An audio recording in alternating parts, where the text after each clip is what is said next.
여러분 안녕하십니까? 우리 한박교회 예수 만남 성경 공부 시간이 돌아왔습니다. 오늘 하나님 말씀은 예레미야서 31장에서 봉독하겠습니다. 예레미야서 31장 10절부터 12절까지 보겠습니다. 열방이여 너희는 나 여호와의 말을 듣고 먼 섬에 전파하여 이르기를 이스라엘을 흩으신 자가 그를 모으시고 목자가 그 양무리에게 행함같이 그를 지키시리로다. 여호와께서 야곱을 속량하시되 그들보다 강한 자의 손에서 구속하셨으니 그들이 와서 시온의 높은 곳에서 찬송하며 여호와의 은사 곧 곡식과 새 포도주와 기름과 어린 양의 때와 소의 때에 모일 것이라. 그 심령은 물된 동산 같겠고 다시는 근심이 없으리로다 할지어다.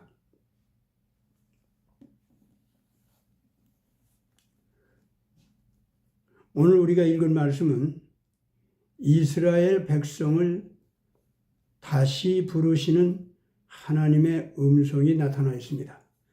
다시 한번 얘기합니다. 이스라엘 백성을 부르시는 하나님의 음성이 아니라 다시 부르시는 하나님의 음성입니다.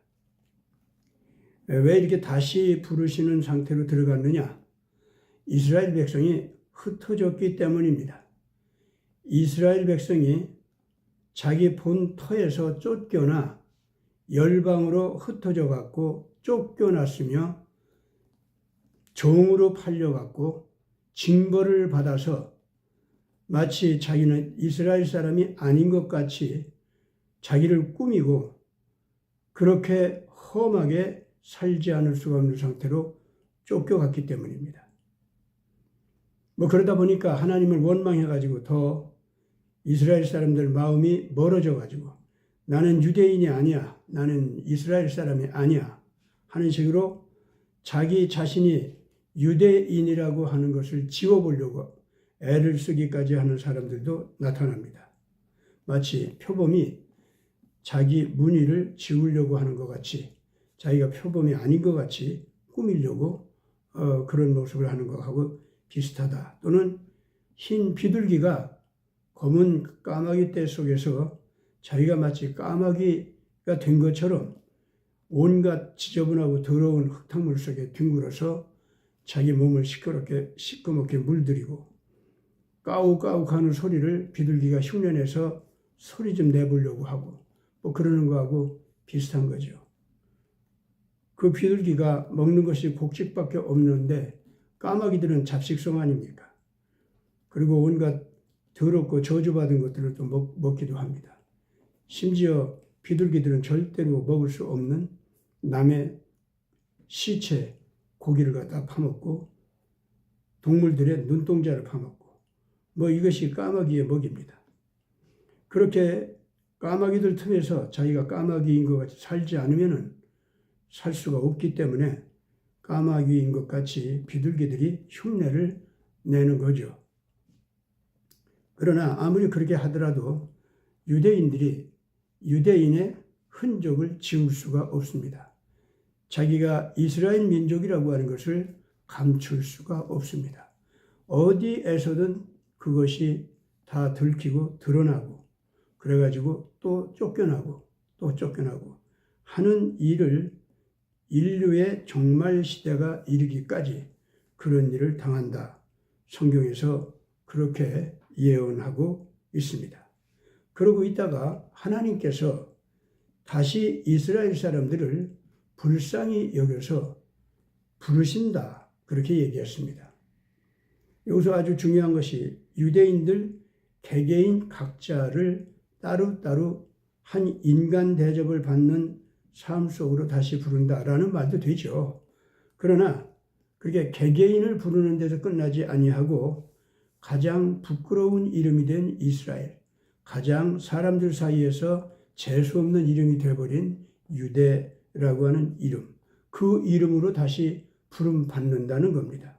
그리고 그 이스라엘이라고 하는 이름, 유대인이라고 하는 그 이름이 세상 사람들에게 비웃음의 대상이었, 침뱉음 대상이었지만은 마지막 시대 가서는 이스라엘이라는 이름이 영광스러운 이름으로 변하고 유대인이라고 하는 것이 부러움의 대상으로 변하는 이런 일들이 일어나면서 그 유대 민족을 다시 하나님께서 부르신다 그랬습니다.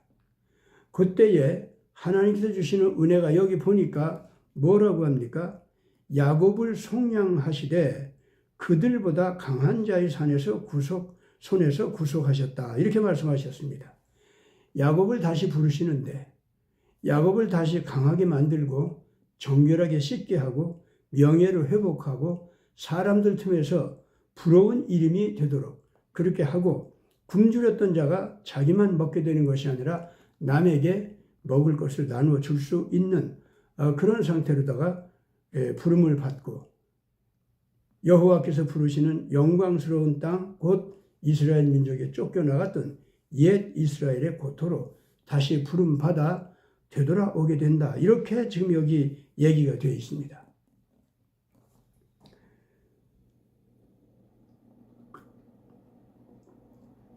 그렇게 부름받아 오는데 여기서 아주 중요한 게 뭐라고 했냐면은 야곱을 속량하신다라고 하는 말씀을 하고 있습니다. 속량한다는 것이 뭡니까?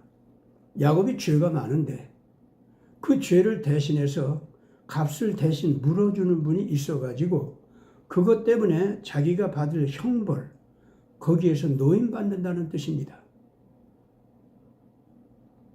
다시 말해서 모세 때부터 계속 가르쳐온 속죄양 메시아 그분의 이름은 임마누엘이라고 했고 또 예수라는 이름을 갖게 된다고 예슈아라고 하는 이름을 갖게 된다고 하는 그러한 예언이 거듭거듭 성경에 약속되어 있는데 그는 다윗의 자손으로 오지만은 다윗의 원래 고향 땅 베들레헴 그것이 다윗의 궁전과는 아주 비교가 되는 형편없이 시골 촌구석에 별 볼품이 없는 마을이요 그러한 집에서 태어난다 라고 한 대로 실제로 그 속죄양이 될 메시아는 그런 모습으로 오게 되어 있다.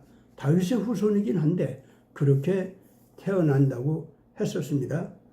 바로 그렇게 그런 메시아가 와가지고 이스라엘이 기다려던 영웅 메시아는 안 오고 속죄양 메시아가 오신다는 거죠.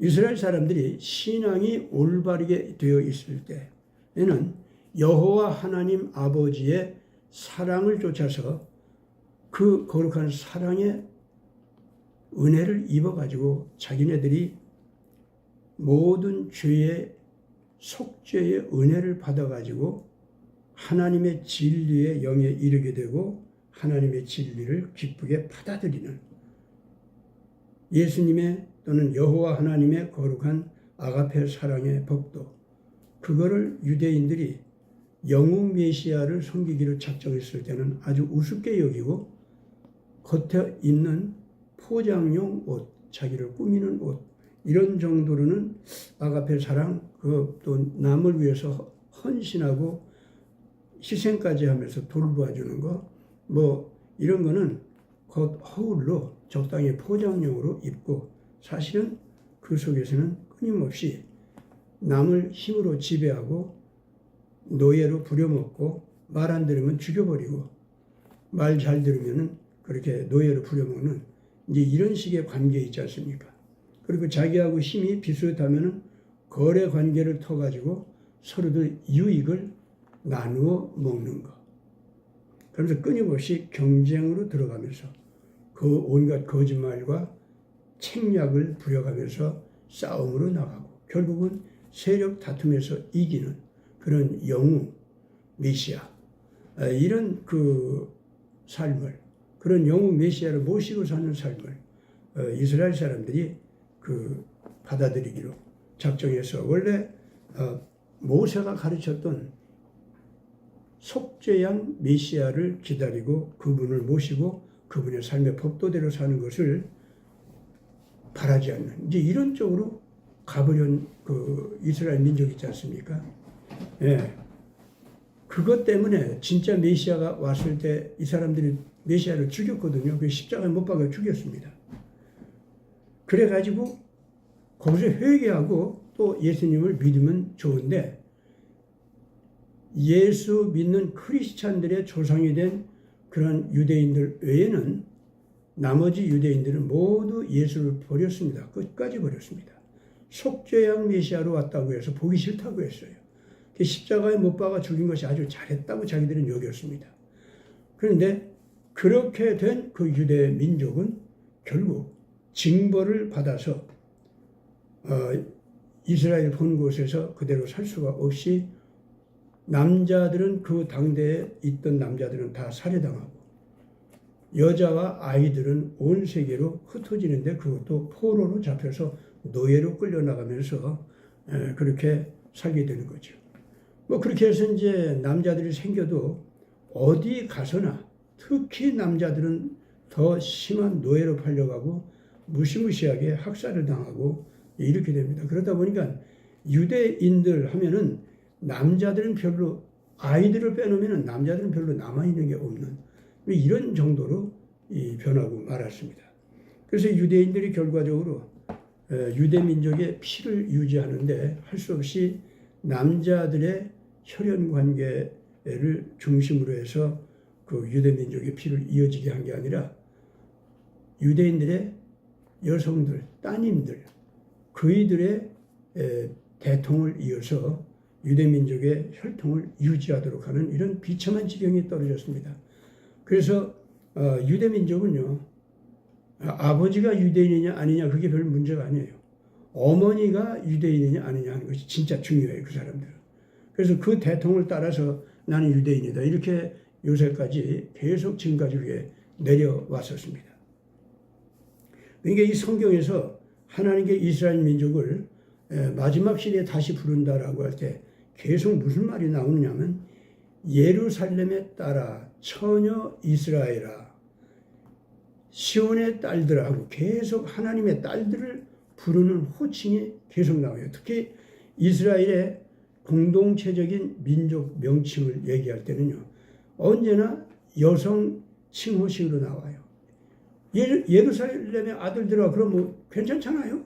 근데 아니에요. 예루살렘의 딸들아 꼭 그렇게 나와요. 왜 그러겠습니까? 그건 이스라엘 민족이 앞으로 남자들을 통해서는 자기네들의 혈통을 유지할 수가 없을 정도로 남자들은 어디에 가서든지 그 쫓겨나고 구박을 받고 학살을 당하는 대상이 된다는 것을 얘기합니다. 그 비참한 역사, 그거를 미리 예고한 거죠. 그래서 유대민족은 어머니 혈통을 따라서 유대민족 혈통을 유지하는 백성이 됐던 겁니다. 자, 이와 같이 이런 상태에 간 그 이스라엘 민족들이 마지막 시대에 가서 다시 속량의 은혜를 받아서 돌아온다. 이제 이렇게 얘기가 되는데 그때 하나님께서 부르시는 이스라엘 민족의 이름이 이스라엘아, 아리에라 뭐 이런 식으로 이름을 안 불러요. 또는 예루살렘아. 그건 나중에 돌아온 다음에 구속받은 이름이 예루살렘이에요.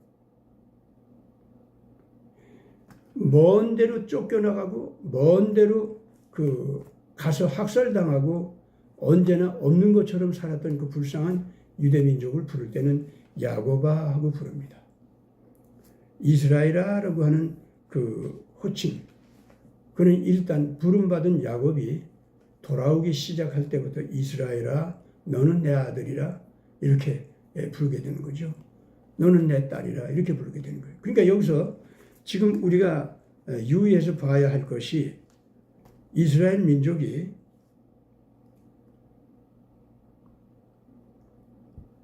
종말 시대에 이르기까지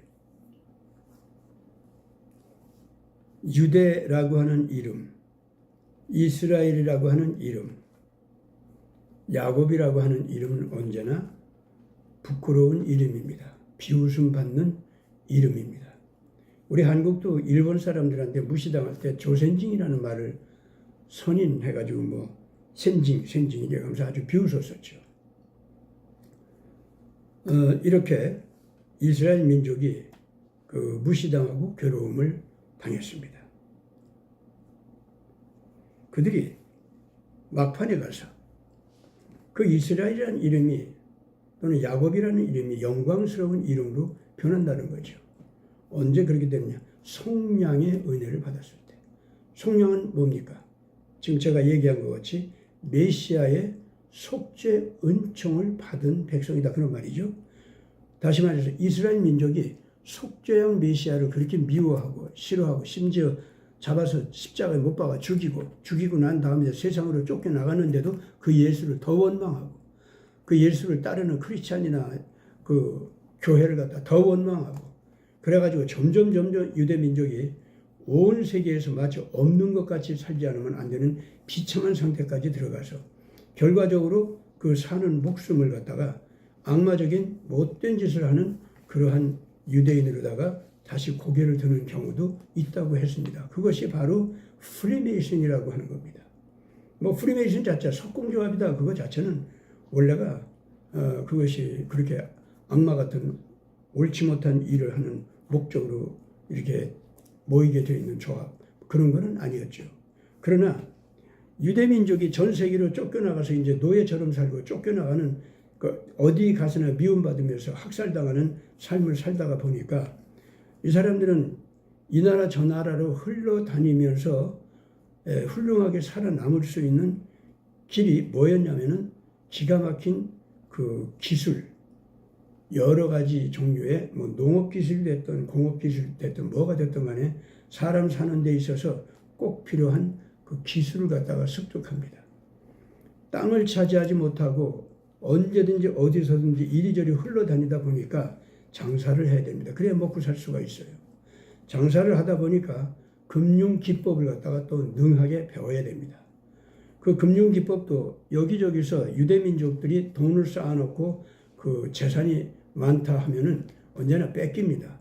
뺏기다 보니까 유대인들은 언제든지 지하에 숨기는 방법 아니면은 금융 기법을 통해서 자기 그 재산이 금융 활동을 통해서 이리저리 흘러다녀 가지고 그 유대인들에게는 다른 민족이나 크리스천들을 위해서 봉사하고 일하는 심부름꾼으로 남아 있는데 그래서 재산도 없고 실질적으로 쌓아두는 것도 없고 그럴 틈도 안 주죠. 뭐 다른 사람들이. 그래가지고 그렇게 돼 있는데 이 유대인들이 자기네들이 살아가는 그 방법으로다가 그렇게 금융기법을 익혔죠. 그래서 그 운영을 위해서 이익을 남겨놓는다는 구실하에 이와 같이 그 금융 이익을 갖다가 처음에는 조금씩 이제 자기들이 그 모을 수 있도록 이렇게 하다가 그것이 더 나아가서 아주 무시무시한 매점 매석까지 하고 자기의 돈 주인이 되는 크리스찬 귀족이라든가 왕족들이라든가 주로 이제 유대인들은 크리스찬 사회에서 살았으니까요. 또 크리스찬이 아닌 다른 뭐 알라신을 믿는 사람들이라든가 또 동양으로 와서 동양문화라든가 여기에서 하더라도 똑같아요. 언제든지 위에 있는 자들의 거대한 권력을 유지하기 위한 여러 가지 기술들이 있잖아요. 그런 기술직을 갖다가 전문적으로 하면서 흘러다녀도 살아갈 수 있는 기법을 마련한 거죠. 흘러다니면서 자기 소유, 재산은 언제나 금융 활동을 통해서 거기서 자기 재산을 갖다가 모으는 방법을 취했습니다. 그러다 보니까 금융 기법이 기가 막히게 발달해가지고 그 돈으로다가 뇌물이 주고받는 이러한 관계가 될 수 있도록 자기들이 운영을 해주는 거예요. 그래가지고 거기서 엄청난 이자가 아니라 돈을 사실 떼어먹기 시작하는 거죠. 그래가지고 유대인들이 암흑가에서 온갖 악독한 더러운 거래를 책임지고 하면서 더러운 거래일수록 큰 돈이 오고 가는 거죠. 큰 돈이 오고 갈수록 거래 운영에 참여하는 자들의 이익이 많이 떨어지게 되어 있습니다. 그렇게 되다 보니까 암흑가에서 유대인들은 자기들의 무시무시한 힘을 쌓기 시작합니다. 그래가지고 국제 관계를 조종하는 세력으로 등장합니다. 그리고 각 국가에서 이제 자기네들의 신앙을 버리고 마치 유대인이 아닌 것처럼 행세를 하면서 러시아에서는 러시아 사람, 영국에서는 영국 사람, 독일에서는 독일 사람 이런 행세를 하면서 크리스찬 노릇을 합니다. 들키면 쫓겨나고 뺏기고 이제 그 학살당하고 그렇게 되죠. 그러나 이제 자기의 신분 세탁을 해서 속이로 효과적으로 잘하면 거기에서 충성스러운 신앙 노릇을 하면서 크리스찬 노릇을 합니다.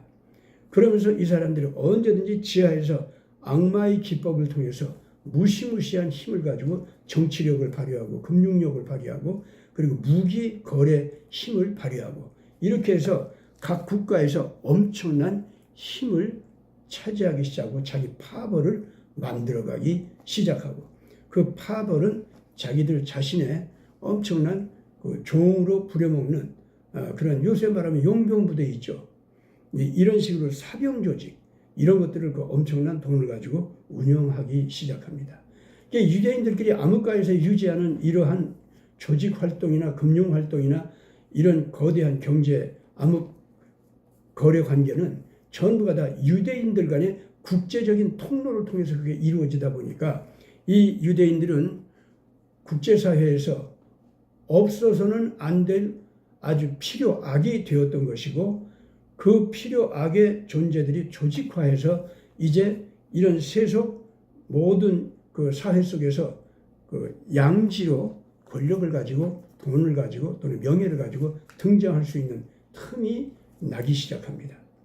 여기서 제가 지금 얘기하는 것은 이런 유대인들은 그러니까 속죄양 예수를 죽인 그 악마적인 철학, 악마적인 사고방식 이걸 가지고 있는 사람들이 끝까지 영웅 메시아를 추구하면서 영웅 메시아를 기다리거나 자기가 영웅 메시아가 되려고 하면서 온갖 악독한 짓을 하는 사람들 이 사람들이 바로 제가 지금 얘기한 그러한 금융기법이라든가 이런 걸 통해서 엄청난 힘을 맞이하게 됐는데 이 사람들이 주로 프리메이슨이라고 하는 자유석공조합을 통해서 조직화됐던 겁니다. 왜 그러냐면은 이 프리메이슨은 원래가 불법단체가 아닙니다. 이것은 석공 기술로다가 옛날에는 크고 튼튼한 건물을 돌로 제대로 짓고 돌로 지어도 튼튼하기만 한 것이 아니라 아름답고 권위가 있고 이런 모습으로 짓는 기술이 있게 되면은요. 그러면은 왕들한테 또 귀족들한테 특별 대우를 받았습니다. 왜냐하면은 이 산업혁명 이후까지도 그러니까 19세기, 20세기 전반까지도 사실은 석공 기술을 가지고 거대한 건물을 아름답게 짓는 것이 그 권력의 그 나라의 명예를 상징하는 그런 것이 됐습니다. 그래서 강한 나라일수록 아름답고 거대한 석공 건물, 석조 건물을 갖다가 짓는 것이 경쟁적으로 식민주의, 제국주의의 모든 나라들이 그걸 갖다 추구했습니다. 그게 하나의 문화였고 트렌드였어요. 그러다 보니까 이 석공들은 어느 나라나 귀족으로 대우를 받았습니다. 이 사람들은 정상적으로 국제적인 조합을 이루어가지고 자기들끼리 그 조합을 가지고서 가격도 딱 결정해 놓고 그 이상 가격이 못 내려오게 그 이상 올라가지 못하게 자기들끼리 그렇게 하면서 이 기술을 몰래 자기 후손들한테 전수하면서 동시에 그 이익을 독차지하는 이런 쪽으로 갔었습니다. 근데 이 사람들이 유대인들이 어디 가서나 쫓겨나고 어디 가서나 푸대접받고 어디 가서나 빼앗기잖아요. 또 학살당하고 이런 유대인들을 보호하는 국제적인 기구가 됐어요. 그 석공조합이. 그러다 보니까 유대인들 간에는 이 석공조합, 이 조합 자체가 메시아적 영웅이 거기서 탄생한다 아니면은 석공조합 자체가 메시아적 영웅이다. 유대인들 간에는 그렇게 됐던 겁니다. 근데 석공조합을 그 실체를 알고 보면은요, 두 가지가 돼요. 하나는 예레미야나 이사야가 또 모세가 가르친 속죄양 메시아를 정상적으로 성경대로 기다리는 그러한 석공조합 멤버들이 있습니다. 그런가 하면은 그렇지 않고 이 속죄양 메시아는 이거는 우리 유대인 민족을 망하게 했다. 이건 아주 재수없는 거다. 이거는 뭔가 신앙적으로 종교 권위로다가 또 하나님이라는 이름으로다가 우리를 덮어 눌러가지고 영원히 사랑의 노예, 그러니까 사랑의 책임이다, 뭐 정의의 책임이다, 이런 것은 어디 가냐, 노예 도덕이다. 그건 사람을 노예로 만드는 도덕이다. 언제든지 강자가 된 자들은 그 도덕성을, 사랑의 희생이나 책임감을, 이런 걸 원래가 행동하는 척하고 속이면서 사실은 그걸 철저하게 다 속이고 행하는 거 아니냐. 그러면서 사실은 진짜 악마같이 남을 이용하고 수탈하고 잡아먹고 배신하고, 이것이 강한 자들의 특징 아니냐. 그렇기 때문에 우리 이스라엘도 그런 것을 능하게 잘하는 영웅 메시아를 기다려야 된다.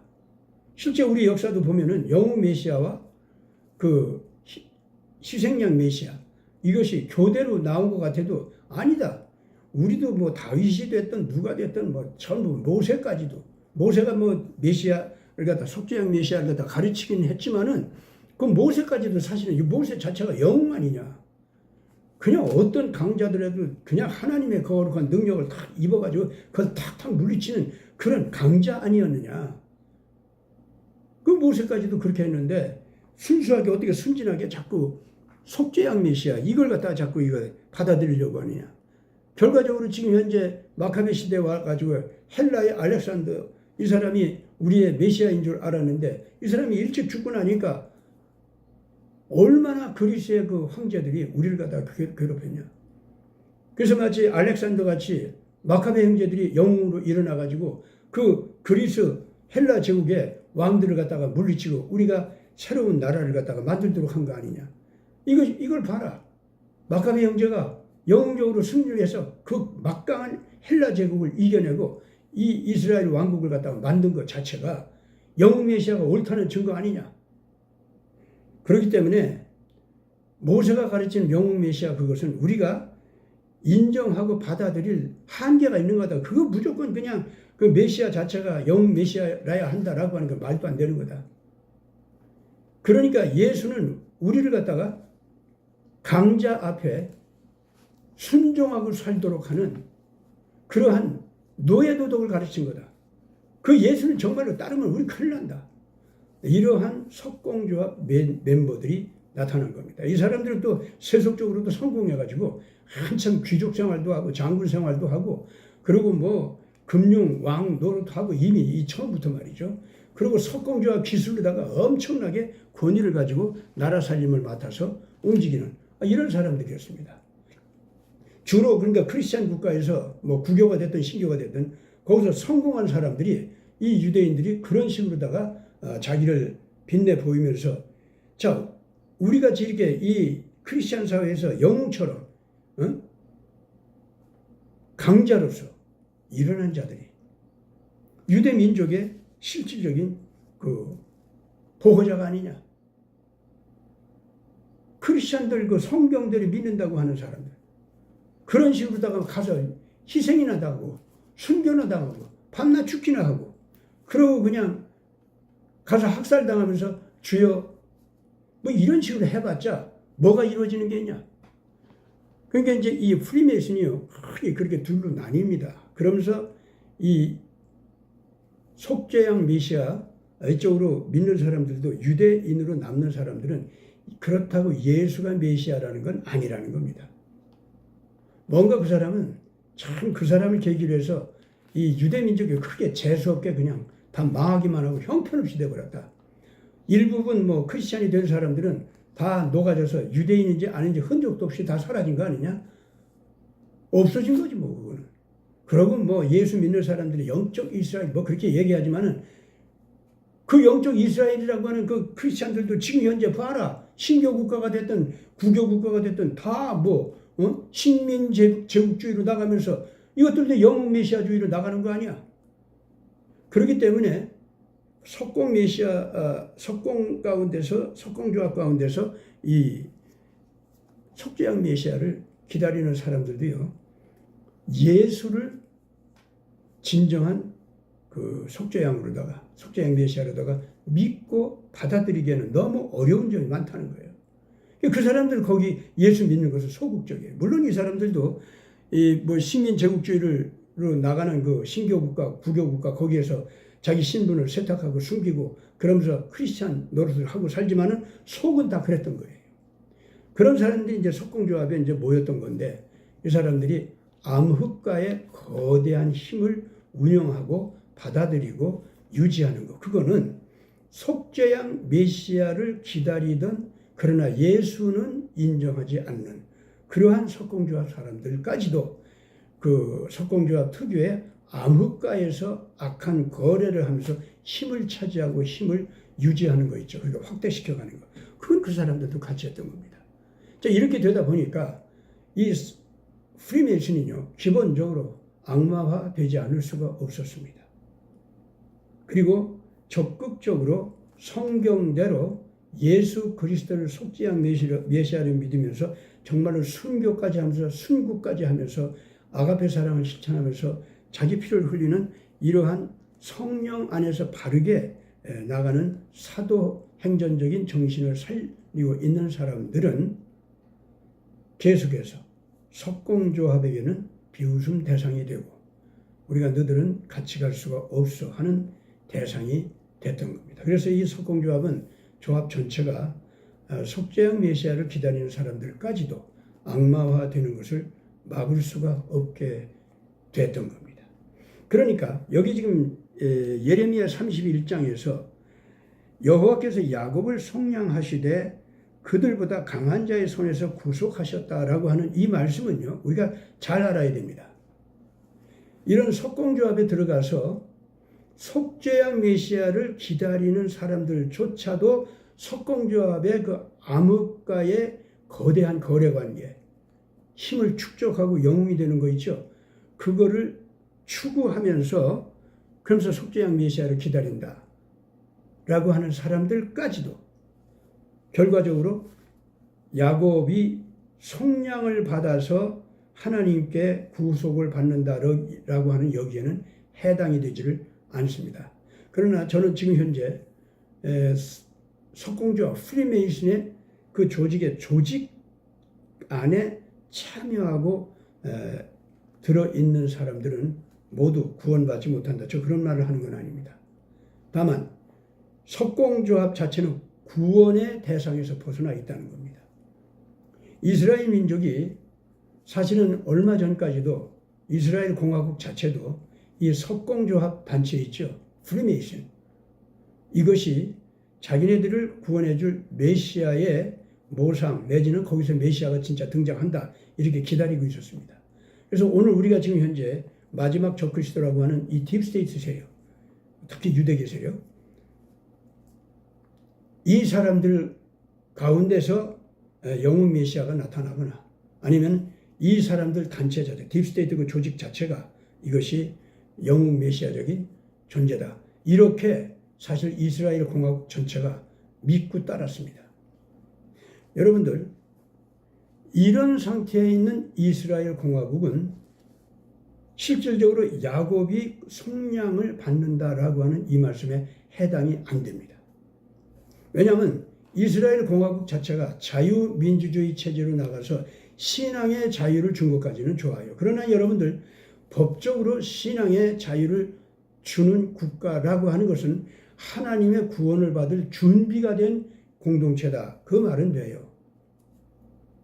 그러나 그 공동체가 정말로 구원을 제대로 받으려고 하면은 그 국가 내지는 그 공동체 전체가 신앙의 자유만 그 백성들에게 주는 것이 아니라 국가 건설 자체가 국가 통치 가치관 내지는 통치 원칙이 예수 그리스도를 믿는 신앙을 토대로 해서 예수님의 아가페 원칙, 예수님의 아가페 사랑을 실천하는 정의의 법칙, 윤리적인 가치, 이런 것들을 갖다가 이 국가는 실천하는 것을 목적으로 하고 그렇게 국가를 형성한다고 하는 국가 체계가 잡혀야 돼요.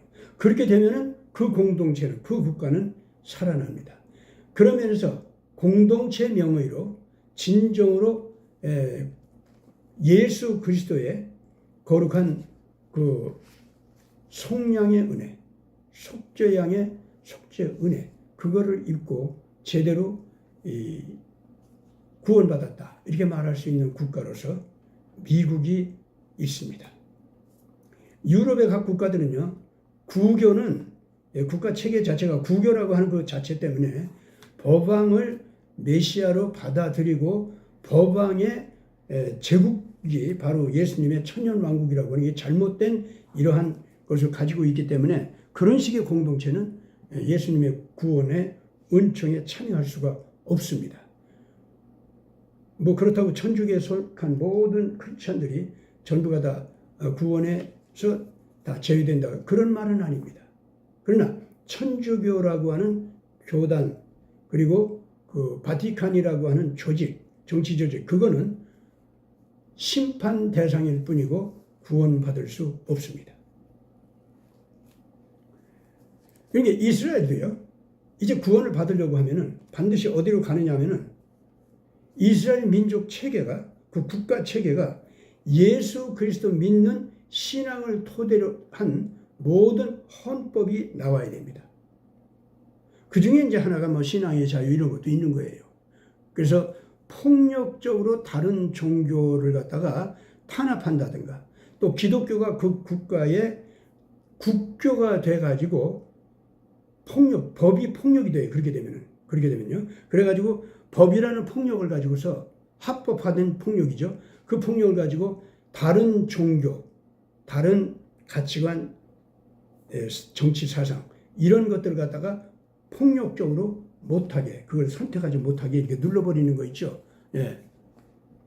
그것 자체가 이제 기독교가 국교화됐을 때 그렇게 되는 건데, 그렇게 되면 그 기독교는 그거는 예수님의 신앙과는 아무 상관도 없습니다. 그건 큰 잘못입니다. 예수를 믿는 걸 진리로 삼았다고 하면서 신앙의 자유를 빼앗으면은 그거는 모든 것을 다 예수님 교훈대로 갖추었다 할지라도 신앙의 자유를 빼앗지 않습니까? 그러면은 그건 폭력 집단으로 변한 겁니다.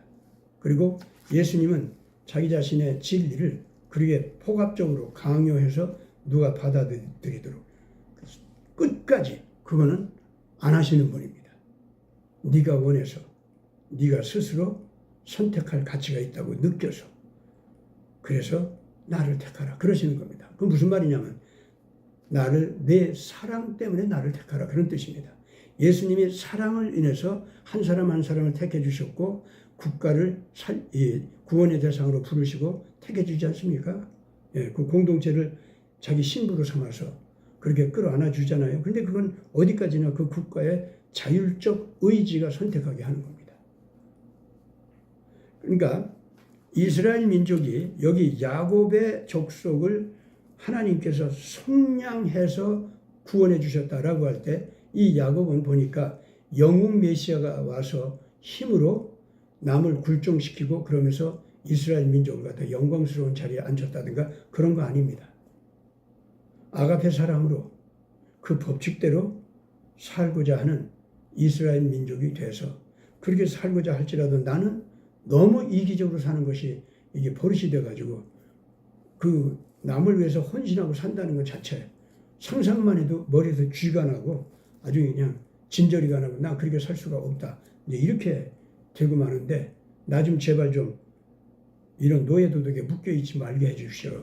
우리 인간은 그렇게밖에 되지 않는데, 그런데 예수님은 그걸 기쁨으로 했고 그런 사랑을 실천하는 힘을 우리에게 준다고 하면서 그걸 받지 못하는 우리의 지금 현재 상황이 영적으로 죽은 것이고, 남을 위해서 자기를 희생하는 사랑이 보람이요 기쁨이요 그것이 영원히 사는 생명이고, 누가 와서 이렇게 희생적인 사랑을 실천하는 이 사람을 누가 와서 막 죽이고 그래도 다시 이 사람은 그 사랑의 힘 때문에 다시 죽음을 이기고 부활해서 일어나는 이러한 진리다. 나는 이렇게 살겠다. 근데 나는 그렇게 살 수가 없기 때문에 예수님의 속죄의 피가 나를 다 용서해 주어서 이제 내가 그 영원한 생명의 은혜대로 살 수 있도록 해주신다는 것을 믿고 그 힘까지, 그렇게 살 수 있는 힘까지 주신다고 하는 것을 믿고 결단하고 일어서니 하나님 일어선 나에게 힘을 주시옵소서 하는 사람에게는 전부 이 아가페에 영을 부어주셔서 영원히 살게도 해주시고 지금부터 차근차근 의의 발걸음을 걸어가게 해주시고 넘어질지라도 다시 믿고 일어서게 하는, 그리고 자기 자신을 무한히 용서할 수가 있게 돼요. 예. 자기를 무한히 용서하다 보니까 남도 무한히 용서하게 됩니다. 기다려주게 됩니다. 그리고 자기에게 절망을 안 해요. 절대로 실망도 안 합니다. 동시에 남에 대해서도 그렇게 절망 안 하고 실망 안 하고 끝까지 격려할 수 있는 이런 쪽으로 가게 되죠. 그러한 진리 자체를 거부하고 모욕하고 이쪽을 내치면서 물러가면 이제 그거는 할 수 없죠. 그건 구덩이에 빠지고 어둠 속으로 빠질 수밖에 없죠. 그런데 그것이 국가 체계조차도 그러한 공동체 정신을 갖게 된다, 그런 뜻입니다. 가령 요새 지금 대한민국을 향해서 전 세계에서 굉장히 희망의 코드가 되어 있습니다. 왜 그런가 봤더니 한국이 예수와 마찬가지로 남의 백성이나 남의 나라를 홍익인간 정신으로 참 희생적으로 돌봐주는 걸 좋아하는 가치관을 가졌다는 거예요, 한국이. 결국 홍익인간이라고 하는 그 우리 민족의 가르침도 알고 보니까 구약 신앙과 연관이 되어 있었고 같은 노아 할아버지의 가르침을 따라서 홍익인간 정신이 왔었던 것이라는 거. 이걸 갖다가 더군다나 이제 박혁거세 쪽으로 가면은요, 메시아가 속죄양 메시아로서 우리 가운데 오셔서 함께 우리와 함께 사신다. 이런 임마누엘이라고 하는 그 성경 속의 예언, 이것과 마찬가지로 박혁거세가 우리말로 표현된 임마누엘이라는 뜻입니다. 그러니까 우리에게는요, 뭐 홍익인간만 있는 게 아니라 임마누엘이라는 그러한 가치관도 있는 거예요. 그래가지고 지금 현재 전 세계가 한국이 요새 와서 왜 미국과 똑같게 이렇게 예수를 좋아하고 예수가 이 나라의 건국 중심이 됐느냐. 특히 한국에 대해서는 아주 깜짝 놀라는 게 뭐냐면은 한국이 독립국가로 일어서던 당시에요, 크리스찬 인구는요, 그때 100만이 안 됐습니다. 한 45만에서 65만 그 사이입니다. 그때 당시에. 그런데 재헌국회의원으로 뽑힌 사람이 90% 이상이 다 크리스찬이었어요. 한마디로 말해서 예수 믿는 사람 숫자는 아직도 한 50만 수준, 60만 수준이었는데, 그런데 그런 사람들이 대한민국의 당시 2천만 내지 2,200만 그 인구 숫자 있잖아요. 그 사람들 전체를 이끌어 나가는 지도자를 90% 이상이, 지도자들의 90% 이상이 크리스찬이었다는 거. 그건 뭐냐면은 교회 안 나와도 예수 믿는다 신앙 고백 안 했어도 크리스찬들의 교훈과 이승만 박사의 가르침, 그걸 가치 있게 봤다는 거예요. 한국 민족 전체가. 그래서 한국 민족 전체가 왜 그렇게 그 예수를 좋아했느냐, 알고 보니까 3.1 운동을 이끌어간 정신을 예수가 주었다는 거고, 3.1 운동의 위대한 정신이 한국의 독립을 가져왔다고 하는 것을 인정하고 보니까 예수가 좋을 수밖에 없죠. 그리고 우리를 적극적으로 일제시대부터 우리를 돕고 6.25에서 우리를 건져준 사람들, 우리를 해방시키는데 앞장섰고, 그게 미국인데, 미국이라는 나라가 바로 그 속죄양 메시아를 믿는 나라로서, 그래서 전 세계에서 가장 막강한 나라가 됐다. 이런 것을 갖게 되니까 아직 우리 그 독립 당시에, 이 국가 건국 당시에 그 1948년이죠. 그때 당시에 예수 믿는 교회 나가는 사람들 숫자는 한 뭐 50만, 60만 그거밖에 안 됐지만은 국회의원은 90% 이상을 크리스찬을 뽑았다는 것이, 예수는 그만큼 우리에게, 우리 민족 전체에게 아주 기가 막힌 고마운 훌륭한 지도자로서 인정이 됐었다. 그런 얘기죠.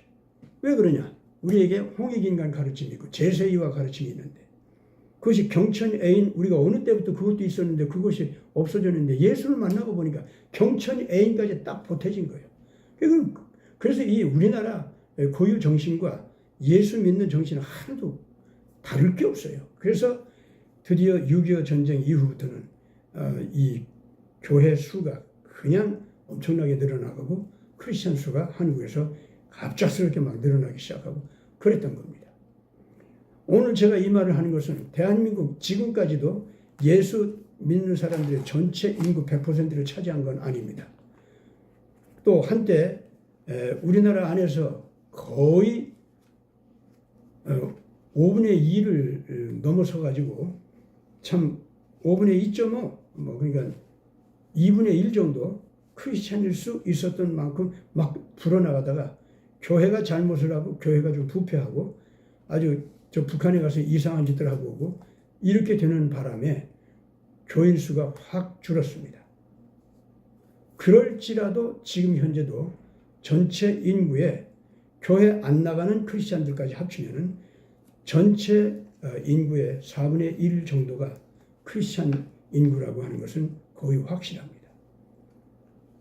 그리고 교회가 타락하고 교회가 잘못을 해서 그렇지 교회 원래 정신은 우리 민족을 맡겨도 좋은 예수님의 훌륭한 가르침이 있다. 그것은 전체 국민들에게 전체적으로 있는 신뢰감입니다.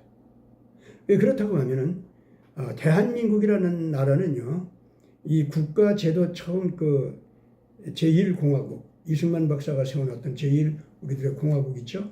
그 헌법 정신과 국가 체계는 완전히 예수 그리스도의 가르침을 따라서 공동체 정신 자체가 대한민국의 공동체 정신 자체가 그야말로 하나님께서 이끄는 헌법 정신으로 세워졌던 겁니다. 우리는 그래서 거의 대한민국이라는 이름으로 예수에게 구원받는 나라로 등록되어 있는 국가 중에 하나로 이렇게 되어 있다. 그래서 하나님께서는 오늘 교회가 좀 타락하고 잘못이 있어도 훌륭하게 씻어주고 용서해 주시고 반드시 일으켜 주셔서 이 마지막 시대에 야곱의 족속을 속량해서 예수 품속에 안기게 하는데 큰 역할을 하게 되리라고 봅니다. 오늘 이 야곱의 족속을 얘기하다가 우리나라 얘기까지 했는데 야곱의 족속이 속량받는다는 이 얘기를 그러면은 이제 마지막으로 정리해서 말씀드리겠습니다. 이스라엘 민족은요, 지난 1948년 우리나라하고 똑같은 때 세계 유엔도 가입하면서 국가로다가 이제 독립해서 탄생했는데 한국하고 이스라엘이 아주 독특하게 같이 이렇게 태어났어요. 그런데 한국은 성경 정신으로 국가를 세워가지고 세계한테 인정받았고 유대민족은 성경을 기록한 민족인데 예수를 구박하고 죽인 민족이야. 그래가지고 학살을 너무나도 많이 당했기 때문에 유대민족을 이대로 둬가지고서는 이 민족의 씨가 다 말리겠다. 이것은 우리 인류 양심의 문제다. 특히 나치즘이 악마 같은 범죄를 저질러가지고 유대민족을 이렇게 학살하고 죽이려고 했으니 성경에 나온 대로 이것은 적그리스도 역할이요. 이거는 하나님께서 원치 않는 것이다. 그래서 이 세상에 있는 악한 것들을 하나님께서 멸하시고 강자를 눌러서 내쳐버리시고 거기에 잡혀있던 이스라엘 민족을 살려내서 그들을 다시 고향 땅으로 돌아오게 한다. 이렇게 약속하신 대로 지금 팔레스타인 땅으로 돌아오게 하셨던 겁니다. 근데 거기 돌아오게 할 때 예수 이름으로 속량해주는 그런 은혜로 그들을 이제 구원해 주신다고 했는데 구원해 주시는 그 첫 발자국 일이 어떻게 되느냐면 예수 믿는 상태에서 유대민족이 고향 땅에 돌아온다고 하지를 않았습니다. 에스겔서도 보면은 하나님의 특이한 방법으로 이스라엘 민족이 스스로 팔레스타인 땅으로 돌아오지 않으면 안 될 상황이 돼가지고 몰려서 어쩔 수 없이 팔레스타인 땅으로 사람들이 오게 되어 있다는 거예요. 그렇게 몰리게 한다고 그랬어요. 처음 모였을 때는요, 이스라엘 민족이 속량받은 구원 대상이 돼서 온 게 아니야. 그러니까 이스라엘 공화국이 처음 세워졌을 때도요, 예수 믿는 자유는 있는 것처럼 국가 헌법은 정했습니다. 그러나 실질적으로 유대인들 속으로 들어가면요, 예수를 다시 멸시하고 예수 믿는 사람들을 다시 구박하고 예수 믿는 사람들이 그 사회에서 어떤 역할도 못하게 막아버리고 불명예스러운 시민으로 인정해버리고 그래서 거기서 예수 믿는 사람들이 살려고 해도 살기가 어렵게 그렇게 만드는 거예요. 실제로 그 이스라엘 공화국 내부에서는요, 예수 믿는 사람들이 고급 직장을 갖는 건 뭐 어림도 없고 노동 직장을 갖는 것도 무척 어려운 거예요. 그래서 유대민족이 돌아와서도 그와 같이 예수님의 성령의 은혜를 받을 그런 자격을 가지고 모인 게 아니라 즉 예수 믿는 사람으로 모인 게 아니다 그 말입니다. 그렇게 예수를 역시 또 무시하고 우습게 여기고 또다시 예수 믿는 사람들을 괴롭히는 이런 식으로 사람들이 되어 있기 때문에 에스겔서에서는 거기서 뭐라고 했냐면은 이들이 모여서 이 한 공동체를 이루긴 했는데 유대인다운 형체를 이루긴 했는데 그게 산 몸이 아니래요. 그건 죽은 몸뚱이 시체래요. 여기저기서 흐트러져 있는 먼지들, 그 돌가루 같이 생긴 것들, 이런 것들을 모아가지고 다시 뼈대를 만들고 다시 힘줄을 만들고 내장을 만들고 거기에 살가죽을 입히고 사람 모양새를 만들어 놨는데 이게 생명이 없는 거래요. 다시 말해서 예수 그리스도의 성령의 은혜를 받을 만한 영이 없다는 겁니다. 그러나 그런데도 불구하고 몸은 온전히 이루어진다는 거예요. 뭘 얘기합니까? 이스라엘 공화국이 생긴 이후로 이제까지 4차 중동전, 오늘 지금 이 가자 전쟁까지 합치면 이제 5차 중동전이다 이렇게 말할 수 있는데 아직은 중동전이라는 말을 안 쓰고 있습니다. 어쨌든 간에 4차 중동전과 가자 전쟁까지 오는 동안 이스라엘 민족은 지금 어떻게 됐습니까? 예수를 온전히 믿는 국가로서 지금 나오고 있는 게 아니에요. 단지 아직 국가 건국 정신 자체 속에서 예수 믿는 공동체로서 고백하는 것도 아니고 국가 체계가 잡힌 것도 아니지만은 계속해서 전쟁에서 이기고 또 이기고 그러면서 국가 체계가 잡혀져 오고 그 이스라엘 그 민족 공동체가 예수의 영은 없이 이렇게 한 사회로서 이루어지게 되었습니다. 하나님의 약속대로 그렇게 된 거예요. 그러나 이들이 진짜 구원받으려고 하면 막판에 가서는 예수 믿는 공동체가 되어야 된다는 거예요. 그래야 야곱이 구속의 은혜를 받는다. 여기에 해당되는 겁니다. 그렇기 때문에 이제부터 이스라엘 민족은 네탄야후가 있는 동안에 그렇게 될지 아니면 그 이후가 될지 이제는 우리가 두고 봐야겠습니다만은 어쨌든 이스라엘 공화국 자체가 그 공동체 국가 정신 자체로서 예수 그리스도의 통치 원리를 따라서 국가를 이룬다라고 하는 쪽으로 이것이 개편이 되고 그리고 이스라엘 공화국 내부에서 다시는 예수를 믿는다는 사람들이 그 또다시 괴로움 당하고 쫓김을 당하고 불이익을 당하고 무시를 당하고 이런 일이 없이 그리고 이스라엘 민족들도 예수를 바라볼 때 공정하게 양심적으로 정직하게 판단을 내려서 예수 그리스도를 이렇게 진리의 메시아 참 맞냐 하나님의 아들 진짜 그 맞냐 하고 자기들이 정직하게 묻고 정직하게 알아볼 수 있는 이러한 국가 내부 정신 그 상태가 이제 변해야 됩니다. 그러면서 국가 체계는 예수께서 가르쳐 주시는 자유지향, 평화지향, 상생지향 소위 요새 말해서 자유민주주의로 나가는데 겉으로만 자유민주주의 나가는 게 아니라 그 영혼까지도 정말로 하나님을 속죄양 메시아를 보내신 하나님을 믿으면서 국가 체계도 자기 국가 백성은 말할 것도 없고 다른 나라와 관계를 맺을 때도 속죄양 메시아께서 가르쳐 주신 아가페 사랑 정신으로 살아가기로 결단을 내리는 것. 이 국가가 이쪽으로 가야 됩니다. 한 번은 아마 이스라엘 민족이 예수 안 믿고 무력을 확장하고 국가 기가 막힌 전략을 짜고 외교를 잘하고 그래서 다른 나라를 군사적으로 물리치고 경제적으로 물리치고 그래서 강자 노릇하면서 그 억압하면서 지배하는 거 있죠. 이런 식으로 이스라엘이 가려고 한다면 반드시 한번 부끄러움 당합니다. 크게 낭패를 당합니다. 그러고 난 다음에 통곡하면서 우리를 살려주십시오. 우리가 예수 그리스도 정신으로 사는 것이 마땅한데 우리가 결국 막판에 와서도 악을 저질렀습니다. 그러니 우리를 살려주십시오. 누가 와서 나를 예수에게 제대로 잘 인도해서 내가 예수님을 알아보고 그분 가슴에 제대로 품에 안길 수 있게 해주십시오 하고 이스라엘 민족들이 자세를 변화시켜야 됩니다. 오늘 제가 이 예레미야서에 나와 있는 이 말씀을 토대로 해서 지금 이 이스라엘 민족이 어떤 원칙으로 구원받는지 말씀드렸는데, 이거는 다른 모든 민족 공동체도 다른 모든 국가도 바로 이 원리로 구원받는다는 것을 잊지 마시기 바랍니다.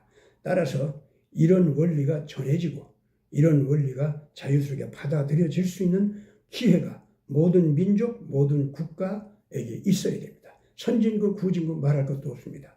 이제는 어떤 종교를 가지고 있는, 어떤 문화를 가지고 있는 국가라고 할지라도 이 예수 문화, 예수의 가르침, 예수 그리스도 복음, 이것이 바르게 자유롭게 전달될 수 있는 시대가 와야 되고, 또 그런 기회를 하나님께서 주신다고 약속하셨습니다. 저는 24년부터는 하나님께서 전 지구촌이 그런 은혜를 받을 수 있는 기회를 주시리라고 봅니다. 아마 이스라엘 민족부터도 그런 큰 변화를 할 수 있는 기회가 오리라고 봅니다. 우리 대한민국은 이번에 회개를 잘하고 하나님 앞에서 잘 일어나가지고 미국의 트럼프 미국의 자유민주 진영과 더불어서 우리 대한민국은 전 세계에 예수 그리스도의 통치 원리를 가르쳐주고 그 나라를 새롭게 만들어주면서 우리가 함께 잘 사는 나라로 나아가는 운동을 벌리면서 다시 오시는 예수 그리스도를 가르치고 맞이할 수 있도록 준비시켜야 되리라고 봅니다. 그렇게만 되면 대한민국은 전 세계에게 놀라운 은혜를 전파하는 나라가 되는 것이요. 그럼 우리나라, 우리 민족은 하나님 안에서 누구보다도 귀한 축복을 받고 은혜를 받고 승리하는 국가로서 일어서게 된다고 믿습니다. 같이 기도하겠습니다. 거룩하신 아버지 하나님, 예레미야 선지자가 눈물을 뿌리면서 전했던 이 말씀, 여호와께서 우리 민족을 구원하시되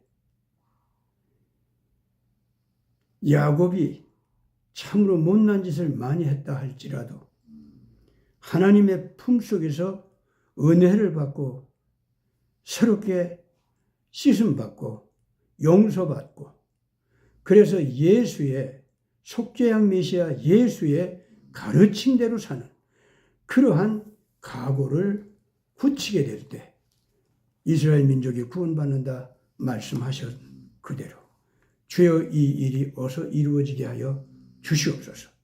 우리 대한민국의 이스라엘 민족 형제 자매들을 깨우는 그런 백성이 되게 하여 주시옵소서. 우리 구주 예수 그리스도 이름으로 간절히 기도드리옵나이다. 아멘.